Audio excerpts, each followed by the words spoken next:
sê, wat hom sy liggaam bjellings, wat sy bjellings uitgooi,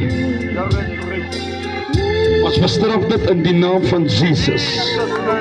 Elke magkondisie, diabetic, I come against it in the name of Jesus. I speak life, I speak healing in the mightiest name of Jesus. Ons bid vir sy bene, ons bid vir sy balans, Here, in die naam van Jesus. Kom vir ons loop.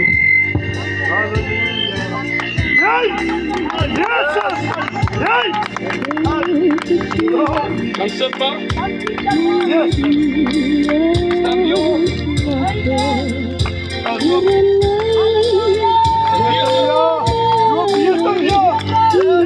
Kom ons gee die Here prys.